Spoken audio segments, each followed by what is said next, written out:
Hi అండి, అందరికీ నమస్తే. మనం ఈరోజు వెజిటబుల్తో సేమియా ఎలా తయారు చేసుకోవాలో చూద్దామండి. సేమియా పులిహోర, సేమియా పాయసం ఇలా కాకుండా ఈరోజు వెజిటబుల్తో సేమియా తయారు చేసుకుందాం. తయారీ విధానం అండి, ఒక ప్యాన్లో 2 స్పూన్ల నెయ్యి తీసుకున్నాను. నెయ్యి కరగాలి. నెయ్యి కరిగిన తర్వాత దాంట్లో 2 యాలకులు, 2 లవంగాలు వేసుకోవాలి. అవి వేసుకున్న తర్వాత కొన్ని జీడిపప్పు పలుకులు కూడా వేసుకున్న తర్వాత అవి వేపుకోవాలి. కొంచెం కలర్ మారిన తర్వాత దాంట్లో ఆవాలు, జీలకర్ర వేసేసుకుంటున్నాను. అవి వేసేసుకున్నాను తర్వాత సన్నగా తరిగిన ఉల్లిపాయలు, ఒక మీడియం సైజు ఉల్లిపాయను తీసుకుని దాన్ని పొడవుగా సన్నగా తరుక్కోవాలి. అలా సన్నగా తరుక్కున్న ఉల్లిపాయ ముక్కల్ని దాంట్లో వేసుకొని వేయించుకుంటున్నాను. బాగా తిప్పుకోవాలి, వేగాలి ఉల్లిపాయలు. మూత పెట్టేసుకున్నాను.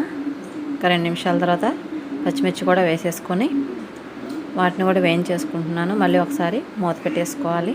1 నిమిషం మూత పెట్టుకొని ఉంచుకున్న తర్వాత చూడాలి కదా, ఉల్లిపాయలు, పచ్చిమిర్చి అన్నీ వేగిపోయాయి. ఇప్పుడు దాంట్లో నేను సన్నగా తరిగి పెట్టుకున్న క్యారెట్ ముక్కల్ని, ఆలుగడ్డ ముక్కల్ని సన్నగా తరుక్కున్నానండి. వాటిని వేసేసుకున్నాను.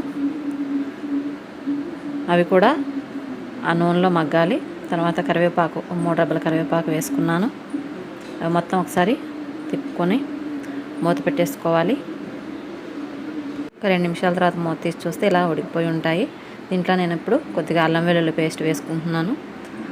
అది కూడా మొత్తం వాటికి పట్టేలా, ఆ వెజిటబుల్స్కి పట్టేలాగా తిప్పుకోవాలి.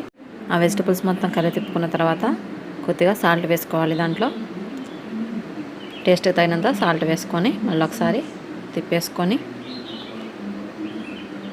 ఇప్పుడు టమాటాలు సన్నగా తరిగి పెట్టుకున్నాను. ఆ టమాటాలను కూడా దాంట్లో వేసేసుకుంటున్నాను. ఆ టమాటా ముక్కలు కూడా పూర్తిగా మగ్గిపోవాలి. అందుకని మొత్తం అంతా కలయి తిప్పుకొని మూత పెట్టేసుకోవాలి. ఇప్పుడు ఒక 2 నిమిషాలు ఉంచుకోవాలి. చూసారు కదా, మొత్తం ఉడికిపోయి ఉన్నాయి. టమాటాలు కూడా బాగా మగ్గిపోయాయి. అన్నీ మగ్గిపోయాయి, అన్నీ ఉడికిపోయి ఉన్నాయి. ఆలుగడ్డ ముక్కలు కూడా ఉడికిపోయాయి. ఇప్పుడు నేను కొద్దిగా కొత్తిమీర కట్ చేసుకొని దాంట్లో వేసుకుంటున్నాను. కొత్తిమీరతో పాటు ఆ మిశ్రమం మొత్తం ఒకసారి కలయి తిప్పుకొని 1 నిమిషం మూత పెట్టేసుకోవాలి. తర్వాత చూసారుగా రెడీ అయిపోయింది. ఇప్పుడు దీంట్లో నేను సేమియా వేసుకుంటున్నాను. ఈ సేమియా నేను ముందుగానే ఉడకబెట్టుకున్నాను.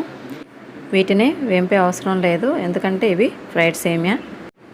ఈ ఫ్రైడ్ సేమియాని వాటర్ మరిగించుకొని, ఒక గ్లాస్ వాటర్ మరిగించుకొని, ఒక హాఫ్ గ్లాస్ సేమియా తీసుకుంటే ఒక గ్లాస్ వాటర్ మరిగించుకొని దాంట్లో సేమియా వేసుకొని ఉడికించుకోవాలి. ఉడికిన తర్వాత దింపుకున్నాక మనం ఆ గిన్నెలోనే చన్నీళ్ళతో వాటిని చల్లబరుచుకోవాలి. అప్పుడు ఆ వాటర్ని అంతటిని ఒక చిల్లు గిన్నెలో వేసేసి వంపేసుకోవాలి.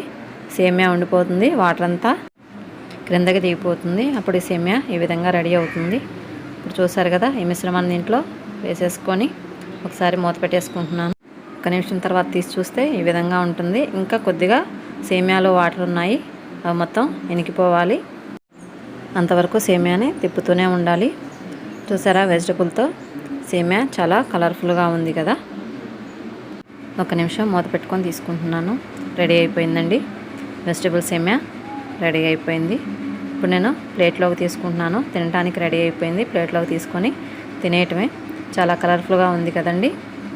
మీరు కూడా తప్పక ట్రై చేయండి. అందరూ చాలా ఇష్టంగా తింటారు ఈ వెజిటబుల్ సేమియాని. ఈ వీడియో కనుక మీకు నచ్చినట్లయితే లైక్ చేయండి. నా యొక్క ఛానల్ని సబ్స్క్రైబ్ చేసుకోగలరు. అందరికీ థ్యాంక్ యూ అండి.